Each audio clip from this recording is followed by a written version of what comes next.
He wrapped his hand around his throat before he even saw the ring.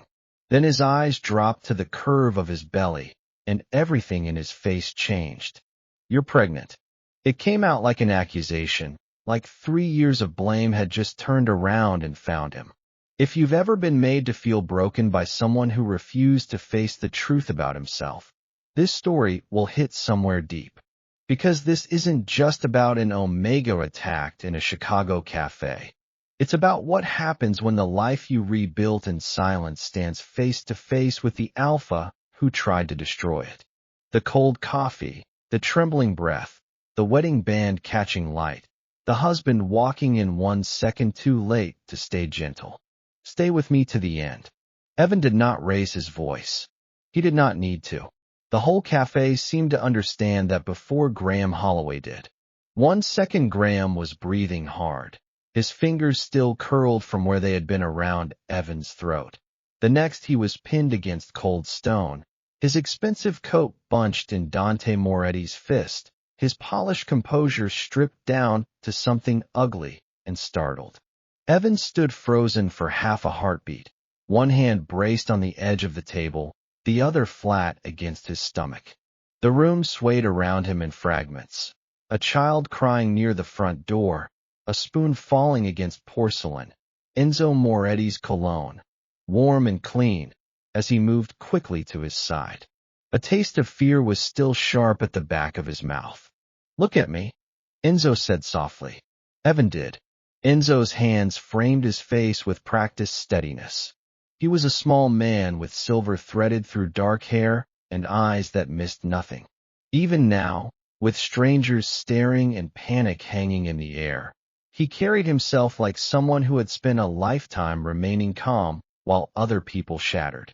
"Breathe in," Enzo said. Evan obeyed, though the breath came thin again. Across the room, Graham gave a strained laugh that did not fool anyone. "You have no idea who you're talking to." Dante's expression did not change. That was the terrifying part. Not anger, not noise, just the total absence of uncertainty. "I know exactly who I'm talking to," he said. "An alpha who put his hands on my husband." "My husband." Those 2 words crossed the room and landed harder than the blow against the pillar. Graham looked from Dante to Evan and back again, his face changing by increments. Fury first, then confusion, then the beginning of fear, thin and colorless under the skin. Evan wanted to say something. He was not sure what. That he was all right. That he was not all right. But the baby mattered more than any of this. That he did not want the cafe, with its honey-colored light and half-eaten pastries and ordinary Tuesday people, to become another place his body remembered as dangerous. Instead, he coughed once, a small, involuntary sound. Dante's head turned instantly. That was all it took.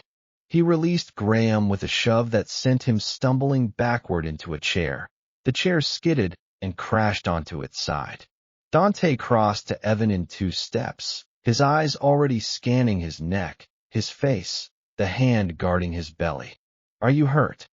His voice was low enough that only Evan heard it. Evan tried to answer, but his throat burned. He swallowed and managed. "I can breathe."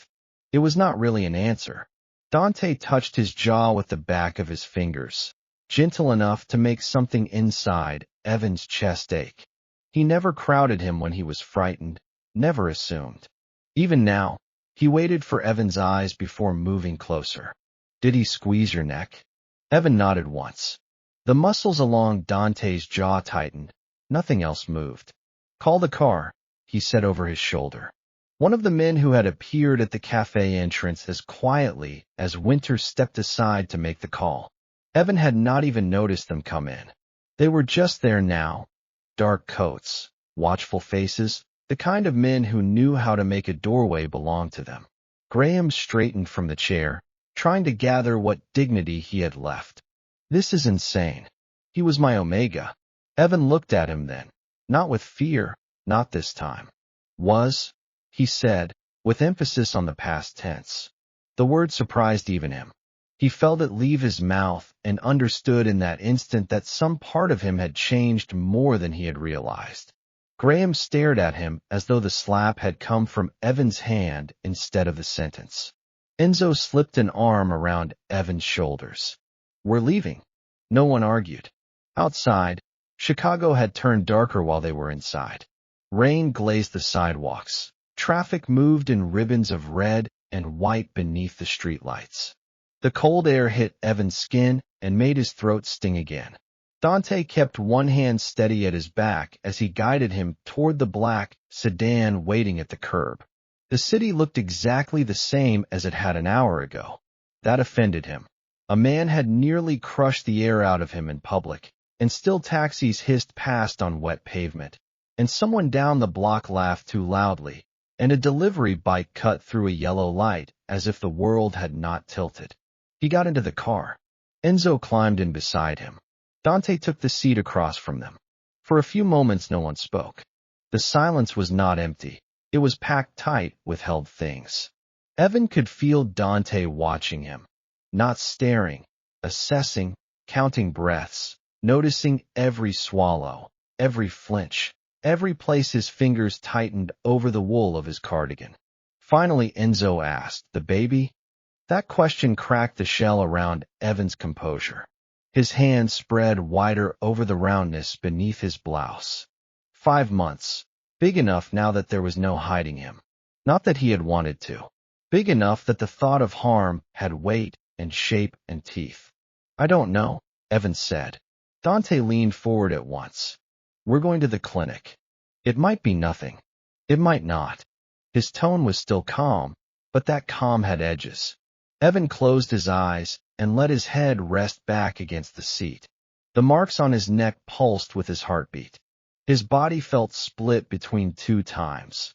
The Omega in the car, wrapped in expensive wool with his alpha husband across from him, safe for the moment. And the Omega from before, younger and quieter, trained by long experience to shrink when a man turned hard.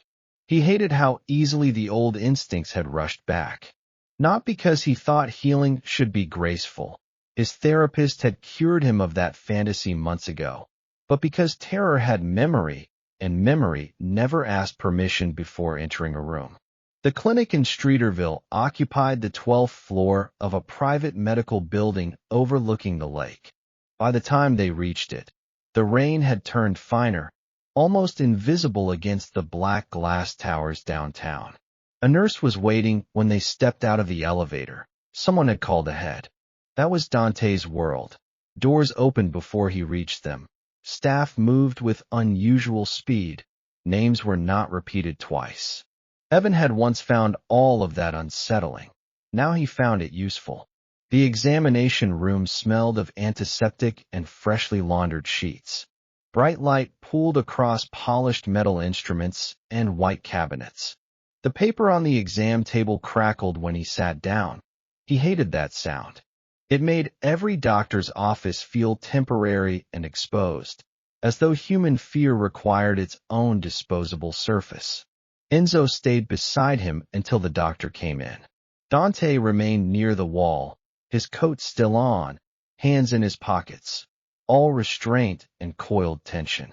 Dr. Warren, a calm beta in her 40s with gold-rimmed glasses and a voice built for bad moments, checked Evan's blood pressure, his pupils, the tenderness at his throat. "Any dizziness?" "A little." "Any cramping?" Evan shook his head. "Any bleeding?" "No." Dr. Warren nodded once. "All right, let's look at the baby." The technician dimmed the lights. Gel cool against his skin, probe pressed low over the curve of his stomach, a screen turning grainy and gray, and then suddenly, unmistakably alive. There, movement, a small body folded and flickering in the soft dark, and then the heartbeat. Fast, strong, sure. The sound filled the room with bright, relentless rhythm. It cut through everything else. Graham's hand, the cafe, the old voice in his head that still knew how to accuse before anyone else could. Evan exhaled without meaning to. A tear slipped sideways into his hair. Enzo took his hand and squeezed once, saying nothing. Across the room, Dante's shoulders dropped the smallest amount. Dr. Warren adjusted the image, made a few notes, and finally said the only words that mattered. Your son looks perfect. Son. Even after 5 months, even after hearing it in earlier appointments, that word still landed like a small miracle. Evan laughed softly through the tears. It sounded strange in the darkened room, fragile and relieved. Dante moved then, crossing to the table. He did not touch him right away. He looked at the screen first, as if confirming with his own eyes that the life they had made together was still safe inside him. Then he put his hand against Evan's temple and bent to press a kiss there. Not his mouth, his temple. The tenderness nearly undid him more than the heartbeat had. When the room brightened again and the doctor stepped out to finalize paperwork, the silence returned, this time gentler. Enzo rose and smoothed his trousers. I'll get tea. You don't have to. I know, Enzo said. That is why I'm doing it. When he was gone, Dante stayed where he was beside the table. He watched Evan pull his blouse down over his stomach, watched the care with which he moved. When he finally spoke, his voice was so quiet Evan almost missed it. Did he ever put his hands on your throat before? There were questions that asked for information and questions that asked for the truth beneath information. This was the second kind. Evan tied the sash of his cardigan with careful fingers. Not like that. Dante's gaze did not leave his face. Not like that, he repeated. In private, Evan said. The words made the room colder.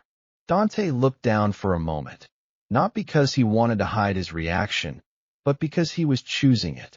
Evan had learned that about him very early. Most people believed power was loud. Dante knew it was often silent, often expressed in what a man refused to let escape his hands. When he looked back up, his eyes were darker. I need you to be exact with me. Evan swallowed. His throat still hurt. He never did enough to leave bruises where people could see. Not then. He stared at the floor tiles, glossy and pale under the lights. He preferred things he could deny. Dante said nothing. That silence stretched, not empty, but full of calculation, anger, and something more dangerous than anger. Evan recognized the shape of it and reached for his wrist before he could think better of it. Dante stilled instantly beneath his fingers. Don't, Evan whispered. Dante's eyes lifted to his. Don't what? Look at me like that. Like what? Like you've already decided how this ends. For the first time that night, something almost like sorrow moved across Dante's face. It was gone quickly, but Evan saw it. He put his hands on you while my son was inside you. The possessiveness should have felt like pressure. With Dante, it never did. It felt like shelter. Evan let go of his wrist and rested both hands over his stomach. The baby is fine. Yes. Dante held his gaze long enough to tell him exactly what he thought of that sentence. And because he loved him, he did not say it aloud. Enzo returned carrying tea and a paper cup and a bottle of water. He handed the tea to Evan, the water to Dante, and looked between them with the expression of an Omega father who had raised an Alpha son complicated enough to require patience from the saints. You both look impossible, he said. Sit down before you exhaust me. Dante took the chair nearest the door.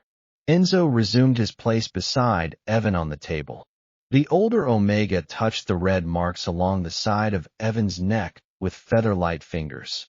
He frightened you. Evan gave a short laugh with no humor in it. That feels like an understatement. Enzo's eyes softened. Fear after danger is not weakness. It is the body catching up. Evan looked at him over the rim of the paper cup. The tea was too hot, fragrant with chamomile and something citrus. He had not realized until then how badly his hands were shaking. The warmth steadied them. Does it ever stop? He asked. Enzo knew what he meant. Not the fear itself, the aftershock, the humiliating way the body remembered things the mind had already filed away, named, processed, worked on in therapy, survived. He considered Evan for a moment. It changes. That is not the same as disappearing. The answer should have been discouraging. Instead, it felt kind, because it was honest. When they finally left the clinic, the rain had stopped. The streets were slick and shining under the city lights. The lake beyond the buildings was a field of dark steel, and the wind coming off it was cold enough to sharpen every breath. Dante drove them home himself. He usually had a driver at night. Evan noticed that without comment. There were things he did when he was unsettled that he never announced. Driving was one of them. It gave his hands something to do. His penthouse occupied the top floor of a limestone building in the Gold Coast, high enough above the street that the city looked composed from the windows, almost obedient. Evan had moved in after they married 8 months ago. In the beginning, he had wandered through the rooms with quiet disbelief. Too much glass, too much light, too much air. He had spent years in a marriage where every room eventually felt watched. Dante's home had been the opposite, spacious without emptiness, expensive without ostentation, safe without once feeling like a cage. That distinction mattered. He understood it better now than he had at the start. In Graham's house, control had been intimate.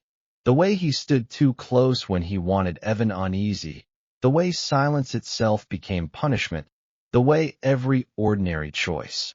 What Evan wore, how late he was out, whether he had called his father back, could somehow be made to feel like an error in judgment. In Dante's world, protection worked differently.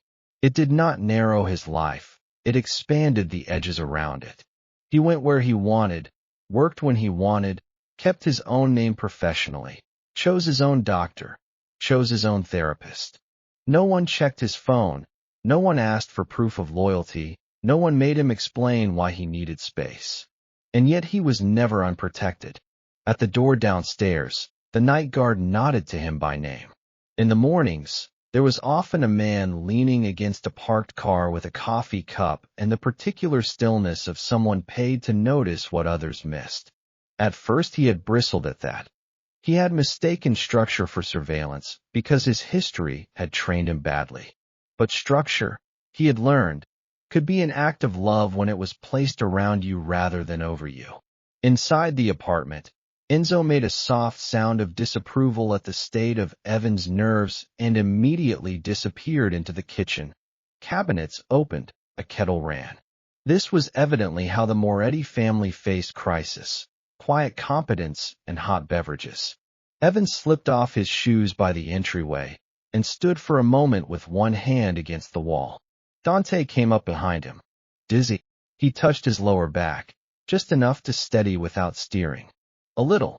Evan let himself be guided to the sofa in the living room, where the city spread beyond the windows in glittering grids.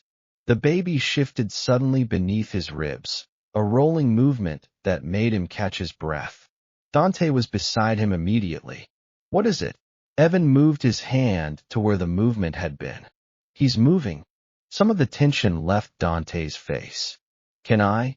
Evan took his hand and placed it over the side of his stomach. They waited for a moment. Nothing happened. Then another small, distinct push answered Dante's palm. He went completely still. It always astonished Evan, that look on his face when the baby moved.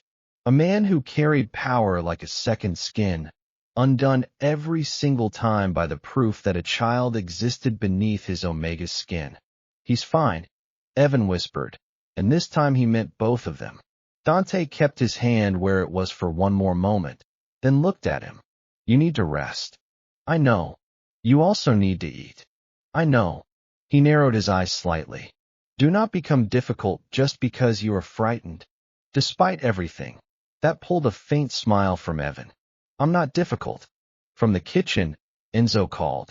You are both impossible, and I regret raising one of you. The smile deepened, and for the first time since the cafe, air moved more easily through Evan's lungs. Later, after Enzo had settled him into bed with tea under explicit instruction to finish it, and Dante had made 2 phone calls in low Italian from his study, the apartment finally quieted. Evan changed into a loose cotton nightgown and stood in front of the bathroom mirror, brushing out his hair. The red marks on his neck had already deepened slightly, faint but visible. He touched them once and stopped. His reflection looked composed enough to deceive a stranger. Dark hair over one shoulder, tired eyes, the soft fullness of pregnancy rounding his body into something both vulnerable and powerful. An Omega cared for. An Omega still learning how to inhabit being cared for without waiting for the price. By the time he came to bed, Dante was already there, propped against the headboard with his sleeves rolled to his forearms.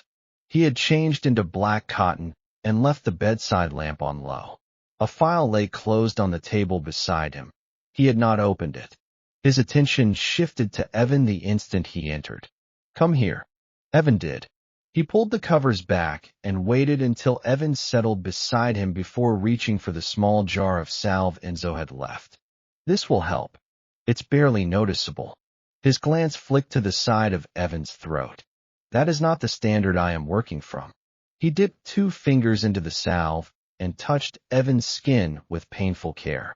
The room was quiet except for the distant hush of traffic far below and the occasional muted horn from Lakeshore Drive. Each movement of his hand was slow enough to ask permission without words. That was another thing about Dante. He never assumed his closeness was automatically welcome. Even now, even married, even with their child on the way. "You're staring," Evan murmured. "I am checking for bruising." "No, you're staring." The corner of his mouth shifted, not quite a smile. "I can do 2 things at once." He set the jar aside and let his knuckles trail lightly down the side of Evan's neck, over the place where the fear still lived in his muscles. "Does it hurt when you swallow?" "A little." "Headache?" "Yes." "Any cramping since we got home?" "No." He nodded, storing each answer somewhere behind his eyes. Evan had seen him do this in business meetings, with doctors, with the architect redesigning the nursery 2 weeks ago. He listened with full concentration, then arranged the world accordingly. When he finally leaned back, Evan watched him for a moment in the soft amber light. Dark hair loose from the rain, broad shoulders at rest, but never fully unguarded. Ink disappearing beneath the collar of his shirt. He had met him at a gallery in River North on an ordinary Thursday, and spent the first hour thinking he carried silence like other men carried arrogance. He knew better now. Dante's quiet was not emptiness. It was restraint, discipline, a decision made over and over. "Are you angry?" Evan asked. He looked at him steadily. "Yes, at me." His eyes softened just enough to hurt. "Never at you." Evan drew the blanket higher over himself. "I should have recognized him sooner." "You did recognize him." "I should have left when I felt him there." Dante's expression changed. Not sharply, but enough that Evan knew he had said something wrong. "Do not do that," he said. "Do what?" "Take responsibility for another alpha's violence because your body did not save you quickly enough." There it was again, that terrible precision of his, the ability to find the wound beneath the sentence. Evan looked away toward the windows. Beyond the glass, the city glittered without intimacy, all distance and light. "It's hard not to." "I know." He paused. "That does not make it true." The baby moved again, a softer flutter. Evan put his hand over his stomach and felt it. Dante's gaze followed the motion. The room, the bed, the whole high, quiet apartment seemed to center around that small, unseen life. "You scared me today," Evan said. He answered without hesitation. "You scared me too." Evan turned back to him. He was looking at him with the strange openness he only allowed in private, the one that stripped his authority of all performance and revealed the man beneath it. "In the cafe," he said. "For 1 second I saw his hand on your throat, and I could not tell if you were breathing." The honesty of that sentence settled between them. Evan reached for his hand and threaded their fingers together over the blanket. I know." Neither of them said more. They did not need to. After a while, Dante switched off the lamp. Darkness folded around the room, softened by city light from the windows. Evan lay on his side facing the glass. He could see their reflection faintly, his silhouette curved with pregnancy. Dante's larger shape behind his. He moved closer, not trapping, just enough that his warmth found the cold places in Evan's spine. Sleep, Dante murmured. Evan wanted to, but his body refused. Every time he drifted, he felt again the sudden pressure at his throat, the flash of Graham's face bending into rage, the old humiliation beneath the new terror. It was not the violence alone that haunted him. It was recognition, the obscene familiarity of it. How quickly he had known the exact register of Graham's anger. How readily some ancient part of him had returned to survival mode. At some point near midnight, he gave up and slipped out of bed. The apartment was hushed. From the guest room down the hall came the faint sound of Enzo moving once and settling again. In the living room, the windows reflected the city back at itself. Long black panes streaked with light. Evan stood there with his arms wrapped around himself and watched Chicago breathe below him. He heard Dante before he saw him, barefoot on the wood floor, quiet despite his size. He stopped a few feet behind Evan. "You should be sleeping." Evan kept looking out at the city. "I know." Dante came to stand beside him, shoulder near his, close enough to share warmth without touching. For a while they stayed like that. Somewhere below, a siren wailed and faded. A couple on the sidewalk laughed under one umbrella. A bus sighed at the curb, life moving in ordinary fragments. Evan wondered how many people in all those lit windows were also standing awake with ghosts they had thought were behind them. "I love this city," he said after a while. Dante turned his head slightly. "That sounds like the beginning of something difficult." Evan smiled faintly. "It's not." His fingers rested on the cool glass. "I just keep thinking how strange it is that the whole thing keeps going. No matter what happens to you personally. Someone gets attacked in a cafe, and 2 blocks away somebody is ordering cake. That is not strange." Dante's voice was quiet. "It is mercy." Evan looked at him. He nodded toward the windows. "Indifference can be cruel. It can also be what allows the world to keep carrying you when you are too tired to carry yourself." The sentence settled into Evan with the slow weight of truth. He leaned his shoulder very lightly against Dante's arm. "You always say things like that when I'm least prepared. That is because you are most honest when you are unprepared." Evan laughed under his breath. It faded quickly, but it was real. Then, with the city spread out beneath them and his alpha's presence steady at his side, he said the things he had not been able to say in the car, in the clinic, in bed. "I know I'm safe here." He waited. "I'm just trying to teach my body that." Dante looked at him for a long moment. Then he lifted Evan's hand from the window and pressed his lips to his knuckles. One slow kiss, old world and intimate and devastatingly gentle. "We'll teach it together," he said. Evan closed his eyes. Behind them, the apartment was warm, guarded, and still. In the nursery down the hall, a chair waited by the window, tiny cotton sleepers folded in a drawer, a mobile not yet hung. The shape of a future that had begun to feel real enough to touch. And standing there in the dark glass reflection, with the marks of one alpha fading from his skin and the care of another written everywhere around him, Evan understood how strange a life could be, how quietly it could change, how long it could take to trust that change once it arrived. He did not go back to bed right away. Neither did Dante. They remained at the window while the city glimmered below them, and the child inside Evan shifted once, then settled.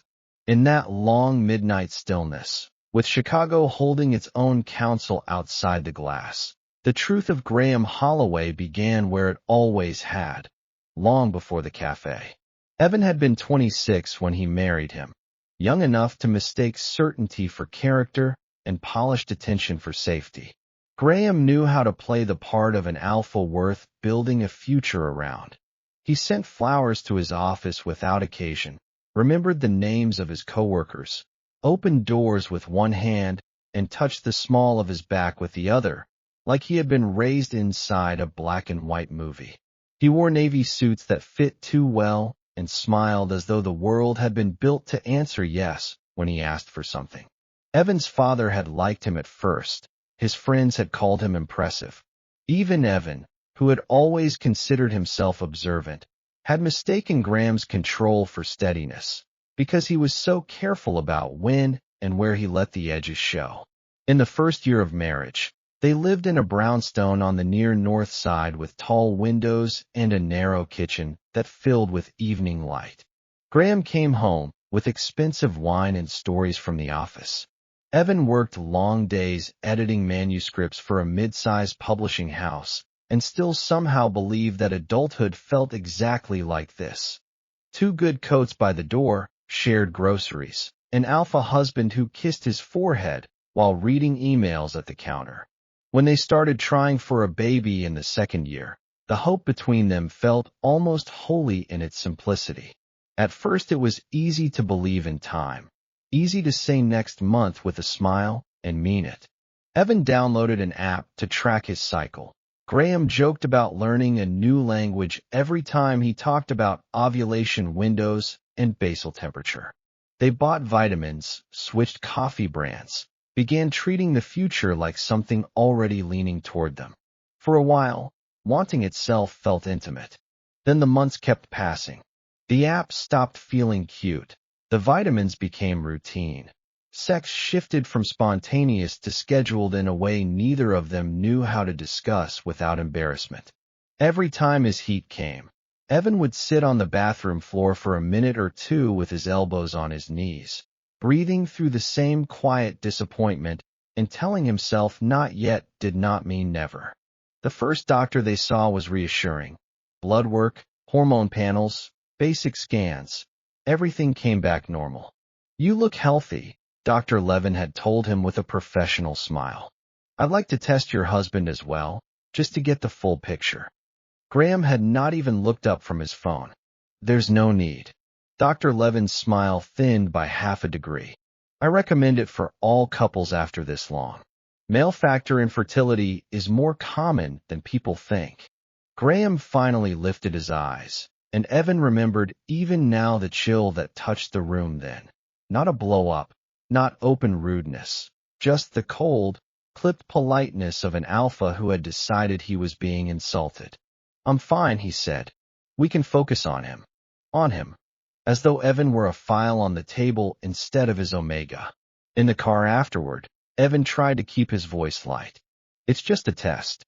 Graham kept both hands on the wheel. "I'm not interested in having some doctor tell me there's something wrong with me because he wants another billable appointment." That's not what he said.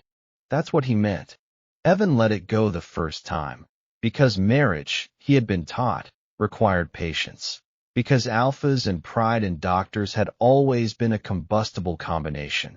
Because he still loved him in the straightforward, trusting way omegas do before trust becomes something they handle with both hands. But the months continued.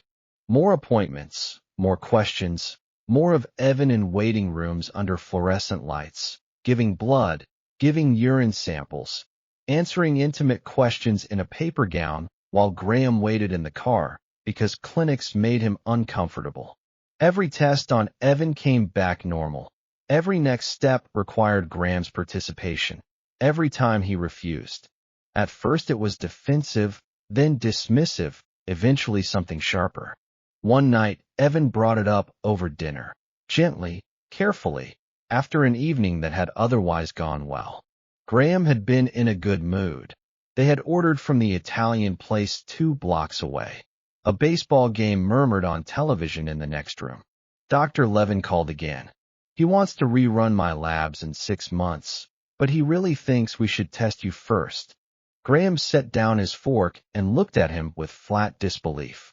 "You're still on this?" "Yes, because it matters. What matters is that we already know where the problem is." The sentence landed so hard that for a moment Evan forgot how to breathe. "What does that mean?"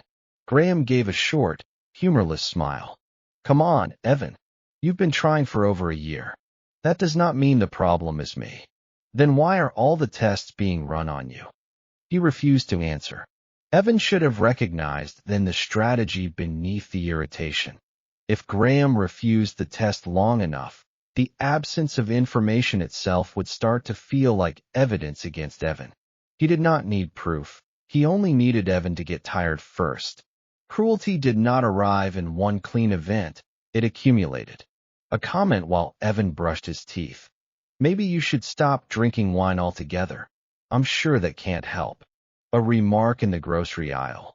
Do we really need to buy baby spinach in bulk when we're clearly not feeding a child anytime soon? A silence in bed that lasted too long. A hand he stopped reaching for in public. The words changed too, less joking, more precise. One Sunday morning, Evan was standing at the sink rinsing coffee cups when Graham came up behind him and said almost conversationally, "You knew before we got married, didn't you?" Evan turned, water still running over his fingers. Knew what? That something was wrong. The room blurred around the edges. No. Graham's eyes narrowed as if Evan's denial itself were offensive. Then how do you explain this?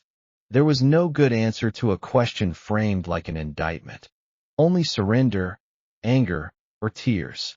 Graham had already decided what each would mean. Over time, Evan began to speak less because silence cost him less. He stopped mentioning friends who had babies, stopped lingering near children's books in stores, stopped making jokes about the future because every future tense sentence had started to sound suspicious in Graham's presence, like optimism was a personal insult. He also began shrinking in ways he would not fully understand until later. He turned down invitations, let calls go to voicemail, sat in the parking garage after work because going upstairs felt like preparing for weather. He ate irregularly, slept badly, lost enough weight that his father commented at Thanksgiving, pulling him aside near the pies with concern softening his voice. "Are you all right, honey?" Evan had smiled too quickly. "Just work." His father looked unconvinced, but Graham entered the kitchen then, carrying a bottle of wine and a story, and the moment dissolved beneath his easy charm. That was another thing he was good at, audience control. Outside the house, he was gracious.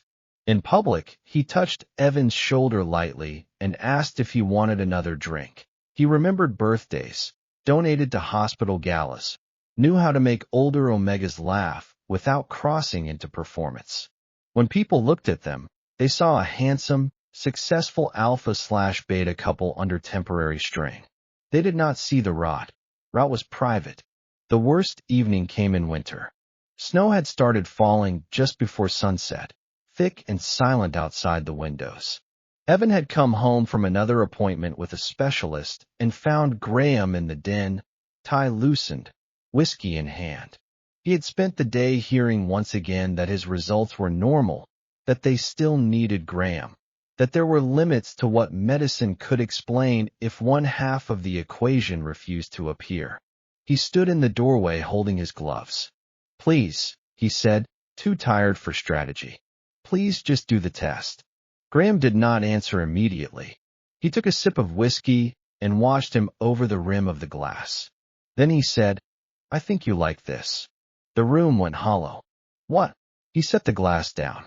"The appointments. The concern. Everyone orbiting around your supposed problem." Evan stared at him. "It isn't my problem. It is our problem." Graham's mouth flattened. "It became your problem when your body failed." There are sentences that split a life into before and after, not because they are the cruelest thing anyone ever says, but because they expose the exact architecture of the love that has been offered to you. Evan looked at the alpha he had married and understood, with a clarity so clean it almost felt calm, that Graham did not believe he owed him gentleness if he could not produce the future Graham had imagined for himself. That was the beginning of the end, though endings are rarely efficient. Evan stayed another 8 months. People who have never lived inside emotional erosion always ask why Omegas stay. They say it with confusion or judgment or the secret relief of those who need to believe they would have done better. Evan stayed for the reasons Omegas often do, because there had once been love, and he kept mistaking memory for evidence. Because Graham was not cruel every day, which made the cruel days easier to bargain with. Because shame is isolating, and isolation makes even terrible situations feel strangely private, as though speaking them aloud would make them more real, because a part of him still feared Graham might be right. That was the deepest injury Graham gave him, not the comments themselves, but the way he made Evan complicit in doubting his own body. By the time he called a lawyer, Evan was exhausted clear through the bone. The divorce happened in a downtown office on a Wednesday in March while sleet tapped at the windows. Graham arrived in a charcoal suit carrying his own pen. He signed each page with steady hands and the bland focus of an alpha closing an inconvenient account. When it was done, he sat back and looked at Evan. "You're making a mistake." Evan slid his copy of the papers into his bag. "No, I made one." Graham's eyes hardened. "You'll regret this." Evan stood. His knees shook, but his voice did not. "Goodbye, Graham." Outside, the city was wet and colorless under a low sky. He stepped onto the sidewalk and waited for some cinematic feeling to arrive. Relief, triumph, grief, vindication. What came instead was exhaustion so total it felt like silence inside his body. Not emptiness, but the absence of strain, like he had been carrying something too heavy for too long and had finally been allowed to set it down without yet knowing what it would take to walk upright again. The months after the divorce were not dramatic. Healing rarely is. It happened in appointments, in grocery lists, in slips that came in broken pieces, long walks along the lake when the wind was too sharp to let him stay in his head for long. He found a therapist named Dana with kind eyes and an irritating talent for asking the exact question Evan most wanted to avoid. One afternoon, 6 sessions in, Dana said, "Tell me why you still say his theory out loud before you say your own." Evan frowned. "What theory?" Dana leaned forward slightly. "That you were the problem." The room went very still. "I don't know," Evan said. "Yes, you do." It took another month before he admitted, in a voice so quiet he almost did not hear himself. "Because if he was wrong, then I gave 4 years of my life to a lie." Dana held that sentence between them with careful respect. "Maybe you gave 4 years to an alpha who needed you to believe it." The thought stayed with him. So did the loneliness. By September, his colleagues had grown tired of him turning down every invitation that involved noise, people, or effort. One Thursday evening, a woman from the office cornered him near the elevators. "And you are coming to the gallery opening tonight, if I have to physically drag you into a suit." Evan had not wanted to go. That was how he ended up there. The gallery in River North smelled faintly of white paint and expensive perfume. People stood in impossible shoes making observations about abstraction with the solemnity of priests. Evan wore a black suit he had bought months earlier and never found occasion for, held a glass of white wine he did not want, and stood in front of a large blue canvas trying to look interested. "It's doing too much." The voice beside him was deep, unhurried, almost bored. He turned. The man was standing maybe 2 feet away, tall enough to shift the air around him without trying. Dark hair, black suit, open collar, ink disappearing into the line of his throat. His face was not conventionally gentle. Too controlled for that, too still, but his eyes were alive in a way the rest of the room was not. Evan looked back at the painting. "I thought that might just be me." "It isn't." Something in the bluntness of that made him smile before he meant to. The man held out a hand. "Dante Moretti." Evan took it. Evan Parker. His grip was warm and brief. He did not hold on. They spent the next 40 minutes talking in front of a painting neither of them respected, then moved to another, then another. By the time Dante asked if he wanted coffee somewhere less self-important, Evan said yes with less hesitation than he had expected. The coffee shop was small and mostly empty. Rain tapped softly at the windows.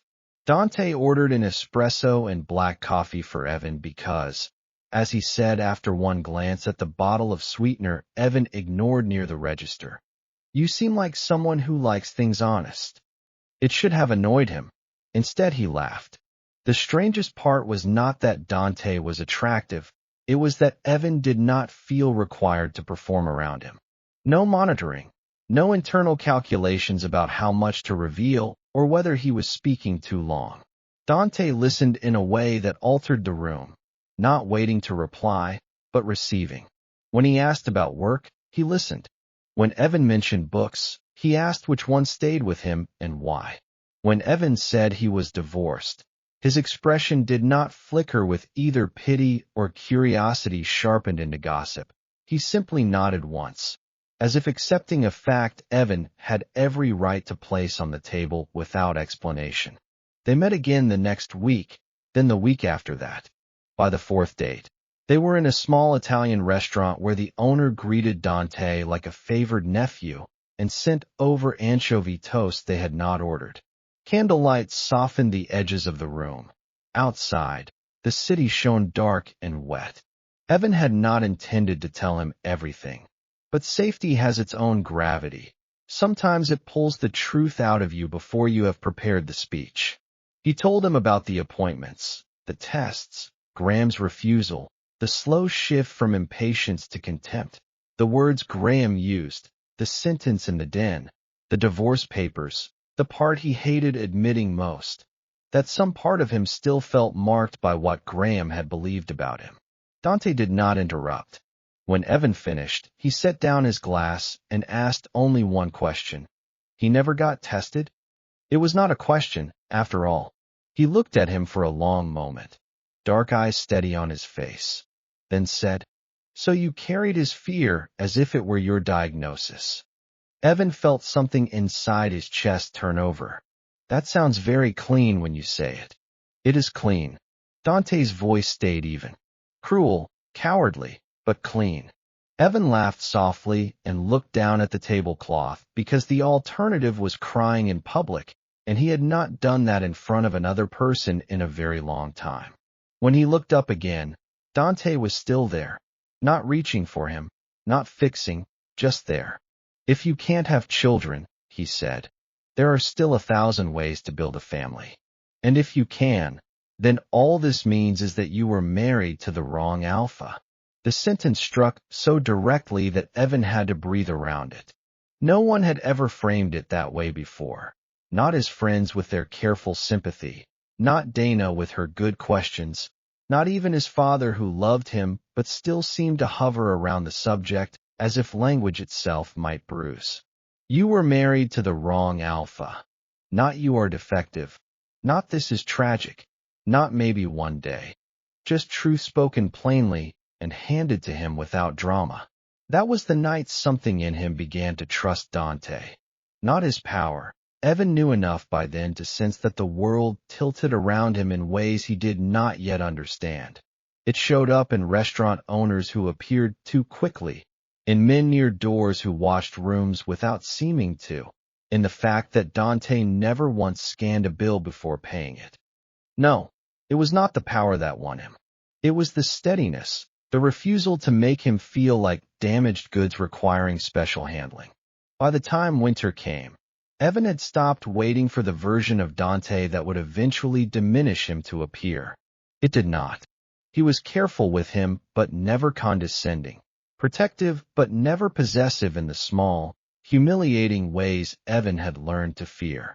He asked where Evan wanted to go, asked what he thought, asked if he was tired, hungry, overwhelmed, and then treated the answers as information, not inconvenience. He proposed in February with no crowd, no orchestra, no kneeling spectacle in public. Just the two of them in his apartment after dinner, city lights spilled across the floor, a ring set quietly between two wine glasses. "I want a life with you," he said, "exactly as you are." Evan married him because he believed him. 3 months later, he was late. He bought the test from a pharmacy on Dearborn just after 9 a.m., and tucked it into his bag beneath a manuscript he had been pretending to read. Back at the apartment, he stood in the bathroom staring at the box for a full minute before opening it, as if delay itself could soften whatever truth waited inside. 2 lines appeared almost immediately. For a second he thought he had misread them. Then he sat down hard on the edge of the tub, one hand over his mouth, and the force of it hit. Not joy first, but release. Great, shaking sobs dragged up from somewhere older than the marriage and deeper than the body. All the years of shame, all the appointments, all the nights he had lain awake wondering whether his worth had been quietly reduced in some way he would never be able to restore. It broke loose at once. When Dante came home that evening, Evan met him in the hallway still barefoot, the test clenched in one hand. Dante looked at it, then at him, then crossed the distance between them and pulled him against him so firmly that Evan could finally stop holding himself up. He did not say, "I told you so." He did not say, "See." He only held him while Evan cried into his shirt and whispered his name once against his hair, as though speaking to someone returned from a very long distance. And in his arms, with two pink lines changing the shape of the world and the old life finally beginning to die, Evan understood how thoroughly a life could turn without making any sound at all. The bruises on his neck did not bloom all at once. By morning they had darkened into visible evidence, fingerprints translated into shadow along the side of his throat. Not severe enough to keep him in bed, more than enough to make every swallow feel personal. Evan stood in the bathroom with his hair pinned up, studying them in the mirror while the city light came pale and cold through the frosted glass. For a moment he was nowhere near the Gold Coast, nowhere near his husband's apartment or the nursery with folded blankets waiting in a drawer. He was back in the old house, younger and quieter, learning to angle concealer along his jaw while Graham stood in the bedroom doorway adjusting cuff links and telling him he was too sensitive. He lowered his chin, drew in a breath, and reached for the silk scarf on the counter. By the time he stepped into the kitchen, Enzo was already there, in a cream blouse and dark trousers, seated at the island with a cup of coffee and a look sharp enough to cut through pretense. "No," Enzo said. Evan paused with the scarf in his hands. "No what?" "No scarves in your own house, because an alpha humiliated himself in public." The older Omega did not raise his voice. He did not need to. Authority sat naturally on him, not loud, but complete. Evan let the scarf fall against the marble. It was just for warmth. Enzo lifted one brow. Evan gave up the lie with a tired smile and crossed to the kettle. His body felt heavy in the peculiar way it did after bad nights. Not exactly sore, more like every muscle had been privately braced for hours and had not yet realized the danger was over. It was not over, of course, not entirely. His rational mind understood that better than most. Danger did not vanish simply because a clinic doctor had confirmed his son was still safe, and the alpha who frightened him had been thrown out of a cafe like refuse. The body kept separate books. The body worked on delay. He poured hot water into a mug and sat opposite Enzo at the island. Neither Omega spoke immediately. The apartment was quiet except for the low hum of the refrigerator and distant traffic 20 floors below. Somewhere down the hall, Dante's study door closed softly. "He did not sleep," Enzo said. Evan wrapped both hands around the mug. "Neither did I." Enzo glanced toward the hallway, then back at Evan's throat. "My son thinks silence is privacy.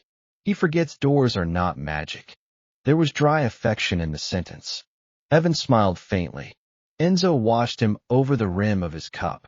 "And you?" "I am tired. That I can see." Evan looked down into the steam. "I hate that he still has this effect." Enzo set his coffee aside. "He has the effect of an alpha who put his hands on your neck while you were carrying a child." Do not confuse the body's alarm with permission. The words settled into the room with the same clean honesty Enzo used for everything. Not indulgent, not harsh, merely true. Evan nodded, though something tight remained in his chest. He spent the rest of the morning moving through the apartment in careful, unhurried motions, answering 2 work emails, deleting 3 others, folding laundry he did not need to fold.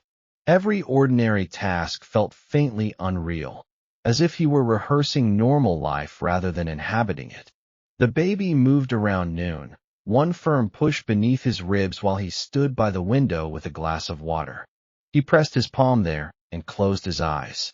That, more than anything else, kept him tethered, the private insistence of a life with no interest in fear. When Dante came out of his study, he had changed into a dark suit with no tie. He stopped the instant he saw Evan at the window. "You should sit. You say that every time I stand for more than 30 seconds. That is because you are carrying my son and behaving as if you are still responsible only for yourself." There was no heat in it. The words still made something warm shift through Evan. He turned from the glass. "Are you going out?" "For an hour." "With who?" Dante held his gaze for a fraction too long. "Work." Evan could always tell when the answer was technically true and incomplete. The same stillness that made him terrifying to alphas like Graham also made him impossible to misread if you knew where to look. It lived in the jaw first, then the eyes. Evan set the water down on the console table. "Dante." He crossed to him, hand sliding into his pocket. "I am not doing anything reckless." "You say that as though it's a category you and I define the same way." That drew the smallest curve at the corner of his mouth. He placed one hand low on Evan's back, warm through the fabric of his dress. "I'm speaking to someone about yesterday." "Someone being?" "Graham." The honesty was so immediate it took the argument out of his lungs. Dante never lied to soothe. It was one of the reasons Evan trusted him. "Why?" "Because I want to understand whether what happened in that cafe was stupidity or intention." Evan looked at him carefully. "Do you think there is a difference?" "There's always a difference. The consequences may not care, but the response does." Evan knew better than to ask who he was meeting. Men in Dante's world came with titles Evan did not need to know until he needed to know them. It was one of the quiet agreements of their marriage. Dante never shut him out. Evan never demanded spectacle in exchange for trust. "Still," he said, "be careful." Dante's hand lifted from his back to his face, thumb brushing once over the line of his jaw, not quite touching the bruised skin. "Always." He kissed his forehead before he left. No promise beyond that, no theater. After the door closed, the apartment seemed larger. Evan stood in the silence for a while, then forced himself back toward work. He managed 47 minutes before his phone lit with a message from a man he had known years ago, a friend by marriage rather than choice, someone who had been at 2 holiday parties and once sent flowers after the divorce with a card that read "Thinking of you." The text was cautious. "I almost didn't say anything, but I think you should know. Graham has been talking." Evan stared at the screen until the second message arrived. "He is telling people the timeline with your pregnancy doesn't make sense, that you were involved with someone before the divorce was final." "I'm sorry." The room went very still, not because he was surprised, not really. Alphas like Graham did not go quietly when their pride had been publicly dismembered. They rewrote, reframed, repositioned themselves as the injured party because humiliation was easier to survive if they could make it look like betrayal. Evan read the messages twice, then locked the phone and set it face down on the table. For several minutes he did nothing. His hand rested over the rounded front of his dress. Beyond the windows, early afternoon traffic moved below in steady silver lines. Somewhere in the apartment, the dryer chimed. Life going on, indifferent as ever. He picked the phone back up and typed only 2 words. "Thank you." When Dante returned that evening, he found Evan in the kitchen cutting strawberries he had no intention of eating. The knife moved too carefully in his hand. That was all Dante needed to know something had shifted. "What happened?" Evan set the knife down. "He's talking." Dante closed the distance between them. "To who?" "Anyone who will listen." He leaned one hip against the counter because he was suddenly too tired to remain upright. "He's telling people the baby timeline doesn't add up, that I must have started seeing someone before the divorce was done." Dante's expression did not change. Evan had seen enough now to know that meant he was angry. "Who told you?" Evan handed him the phone. He read the messages once and gave it back. He is trying to give himself a version of the story he can live with, Dante said, by making you into the villain. Yes. There was a pause. Then he added, and by making noise. Evan looked at him. What does that mean? It means embarrassment is making him dangerous in a more organized way than yesterday. The precision of that raised the hair at the back of Evan's neck. You think this is more than gossip? I think an alpha like Graham does not recover from public humiliation by simply speaking to old acquaintances. He will look for leverage. The word entered the room like a draft.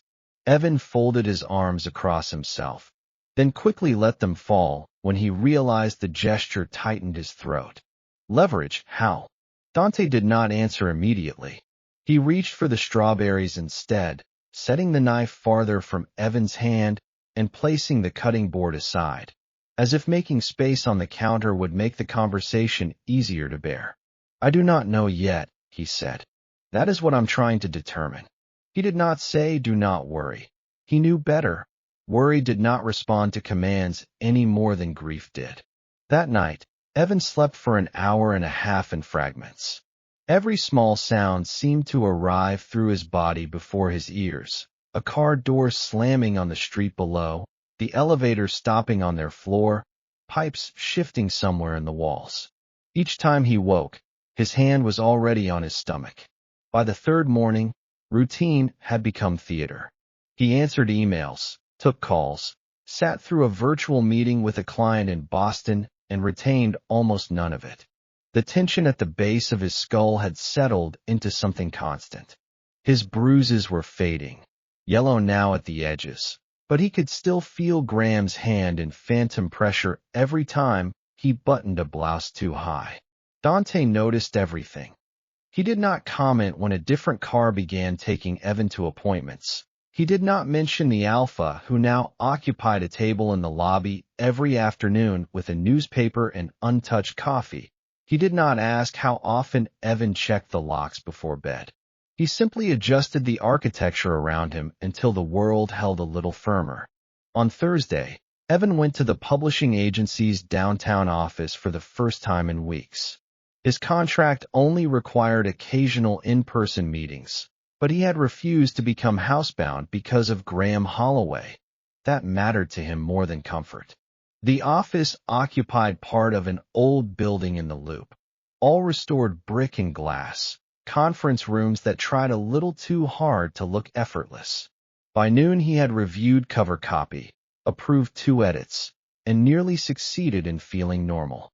Then Marissa from production stopped by his desk with a stack of proofs under one arm and said too casually, "By the way, some weird alpha was asking about you earlier this week." Evan's fingers went still on the keyboard. What weird alpha? Marissa shrugged. Well-dressed, expensive coat, friendly in that polished way that isn't actually friendly. He said you used to work with him socially or something. She frowned, replaying it. Asked if you still came in on Thursdays, if you drove yourself, little stuff. Cold moved through Evan so fast it felt clean. What little stuff? Marissa seemed to realize a second too late that she had stepped into something real. Honestly, I thought it was odd at the time. He wanted to know if you still kept regular hours, whether you were in the office more now because of the baby. I didn't tell him anything useful. Did he give a name? No. I asked who he was, and he just smiled. Evan pushed back from the desk. His pulse had already leapt ahead of his thoughts. Marissa's voice softened. Do you know him? Evan looked toward the bank of windows at the far end of the office. The city outside had gone white with midday glare, all motion and noise, an impossible distance away. Yes, he said. I know exactly who sent him. He left the office 5 minutes later and did not trust his own hands enough to fumble for his keys in the elevator. By the time he stepped onto the sidewalk, his phone was already at his ear. Dante answered on the first ring. Tell me. Evan exhaled once, unsteady. Someone was asking about my schedule at the agency. An alpha, not Graham himself, I don't think, but someone connected to him. Silence. Not empty silence. Working silence. Then Dante said, very softly, "Go home now. I was already leaving. Do not stop anywhere. Marco will meet you downstairs when you arrive." Dante? Evan closed his eyes. There was more in that one word than instruction. Concern, focus, the beginning of anger. He was glad not to be standing near it. "All right," he said. Dante hung up only after he heard Evan unlock the car. The drive home blurred.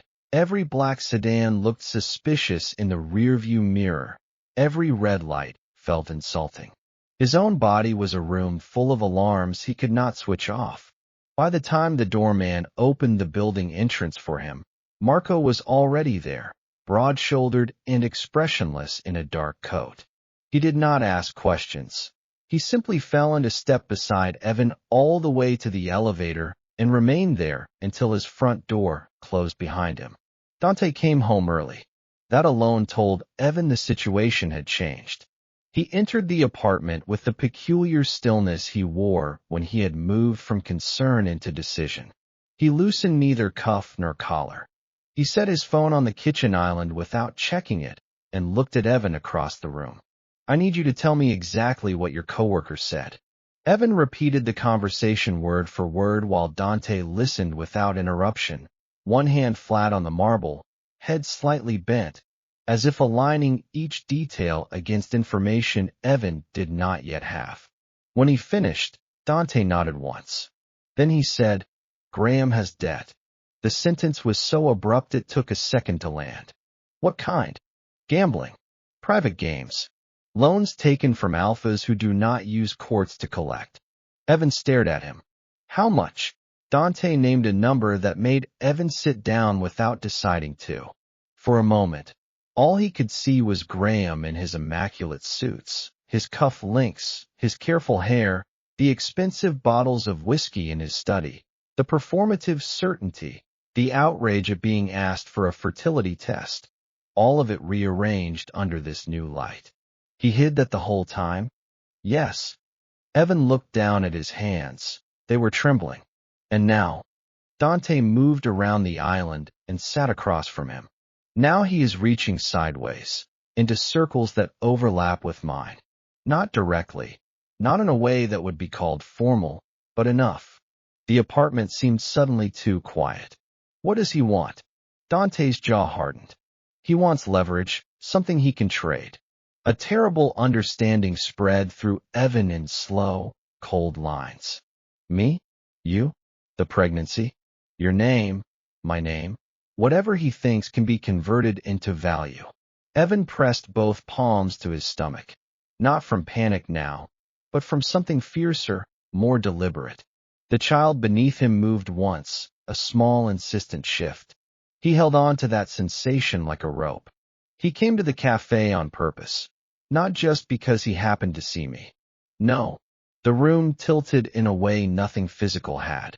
The attack itself had been brutal, but in some private corner of his mind, Evan had still wanted it to remain impulsive, ugly and cruel, but simple. Anger, jealousy, humiliation. This was worse. This required thought. He sat with it, let the meaning arrive in full.